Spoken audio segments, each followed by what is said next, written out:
چې نفرت وکړ بل یاره واقعي خدخ اشعار دي هغې باندې به وواما بس بیا به ختم کما دا څه داسې دي چې دا نوي دي لږ او یو ځای بل ځای نه ما راغونډ کړي دي څه ټکي پکې پکې زما بدلون را بدلون مې راغونډ کړي دي عدل بدل نه وی خدایا علم مې نصیب کړي او زه چې بې علمه کور ته ځم جړا راځي نه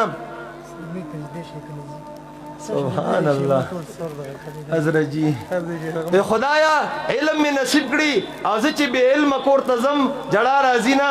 او خدایا د علم باران وکړي چې په لمدو جامو کې خپل وطن ته زما او خدایا علم می نصیب کړي او نصیب می نه کړي د امزولو پیغورونه او خدایا علم می نصیب کړي او بیا می نصیب کړي د جنت ښکلي باغونه او خدایا علم می نصیب کړي او بیا می شهید کړي چې مرغۍ د جنت شمه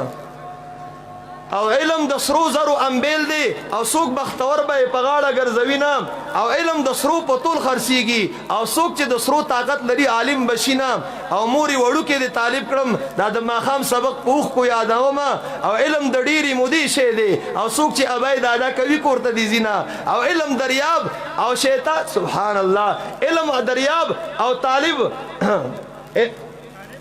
شابنرا علم دریاب طالب مې دی او شیطان جالگیر وته په غاړه غاړه زینا ورګه چې بلی بدل کما ال بشي علم دریاب طالب لالگیر دی او یا بزان غرق یا به وباسي لالونا یا به وباسي لالونا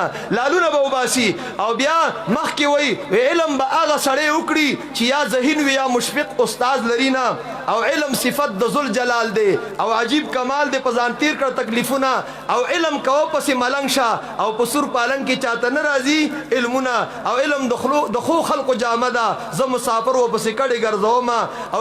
علم عمل دواړه دوستان دي او څوک چې دوستان جدا کوي کافر بشینه او علم عمل دواړه مشکل دي او څوک چې مشکل جمع کوي کامل بشینه او علم معاش شرط ضدین دي او څوک چې ضدین جمع کوي امي بشینه امی بشي امی بشي امیان وته امی وای کنه امی بشي او په عالمانو می سلام دی او دا می ارمان دی چې عالم د قران شمه پیشتی کنه په دی باندې مسلمان والو ز شاهین شپ اسمان د علم شرق نتر غرب پورې عام کړه فیضان د علم په پاک قران کې د الله دغه پیغام اولولا چې برابر ندي امیان او عالمان د علم امیان او عالمان برابر ندي او بیا وای استاد مورب پشانی خوې دی او خوې دی مبني کړه چې یاد چې سبقونه او شاګرد می غیر منصرف ته او سبق تنوین دی تنوین کله قبلوینا او زد مورب پشان مرفوعم زد مورب پشان مرفوعم د تدریس غم راته مضاف شه مجرور شوم اخر دعوانا الحمد لله جزاک الله خیر ان شاء الله اذان بکیږي مازیګر منځ کو